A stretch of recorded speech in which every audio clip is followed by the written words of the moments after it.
Let's just say it. This last week has not been a good one for the president. Hell, the last 2 years hasn't been a good one for the president. Trump's presidency is a lot like airplane Wi-Fi. There are moments when it seems to be working, but most of the time it's complete trash. But this week has been especially bad. It started on Wednesday, when Trump replaced his house elf with Republican Vin Diesel, Matt Whitaker. Now, the move caused immediate backlash from people who say Whitaker isn't qualified to be Attorney General. He's biased against the Mueller investigation, and his appointment may even be unconstitutional. And the controversy has forced Trump into one of his most blatant lies ever. With his pick for acting Attorney General under fire, President Trump is defending his choice while also seeming to distance himself from the new man overseeing Mueller. I don't know Matt Whitaker. Matt Whitaker worked for Jeff Sessions, and he was always extremely highly thought of, and he still is. But I didn't know Matt Whitaker. But that's not what he told Fox News a month ago. But I can tell you, Matt Whitaker's a great guy. I mean, I know Matt Whitaker.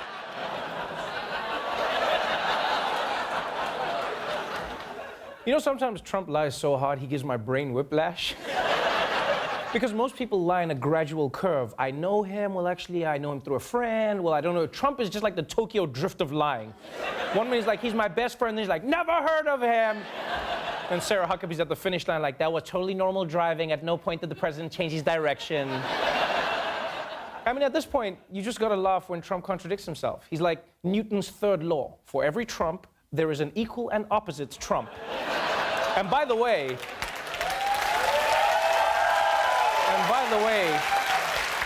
he also fits Newton's first law. A Trump at rest will remain at rest. That's right, we're doing physics jokes today, people. Buckle up. Now, on a normal day, we'd have all the time to talk about how Trump appointing the volleyball from Castaway as Attorney General might be part of an ongoing plan to obstruct justice, but we just don't have the time right now. Because there's a giant emergency in California, and the president is making things worse. The U.S. president responded to what's happening in California over the weekend in a series of tweets. Trump tweeted, quote, "There is no reason for these massive, deadly, and costly forest fires in California, except that forest management is poor. Billions of dollars are given each year with so many lives lost, all because of gross mismanagement of the forest. Remedy now or no more Fed payments." Okay, now this might sound crazy, but I'm actually with Trump on this one. The man knows fires, okay? He fired Gary Busey, he fired Meatloaf. I feel like he fires Omarosa every 6 months. If anyone's a fire expert, it's him. But yes, instead of lending a message of support and comfort, Trump is blaming people while the fire is still happening. And on top of that, he's incorrect. One, most experts say that the state's major fires have nothing to do with forest management. And two, this could have all been avoided if Don Jr. hadn't hunted down Smokey the Bear. So, it's been a rough few days for Trump. But he had a chance to put all of this behind him, in France, where the president traveled to mark the 100-year anniversary of the end of World War I.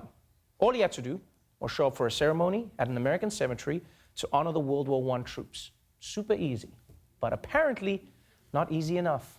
President Trump facing criticism right now over the decision to skip an event honoring American troops killed in France during World War I, calling off the trip because he could not chopper to it in the rain. Other leaders made it. The White House is blaming rain for not being able to make it. The optics were undeniably awful, as other world leaders were able to pay their respects. Okay, so the president's helicopter can't fly in the rain? What, does the helicopter need to keep its hair dry too? Is that what it is?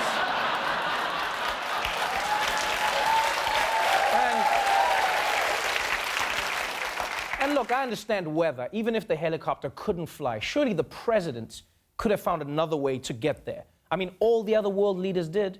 Even Merkel, even Angela Merkel made it, and her side lost World War I. She had to be out in the rain like, we have come here to honor those fallen soldiers who beat the Scheiße out of my country.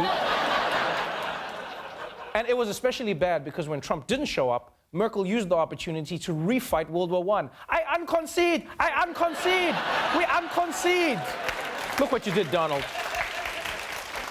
Now, we don't even have time to get into how much backlash Trump got for taking a rain check on honoring fallen soldiers because we have to focus on the tragic end of his bromance with Macron. They used to be friends, and things seem to be falling apart. And we've put this together in a special film we call Merci Next. They certainly do appear to be having a great relationship, Macron and President Trump.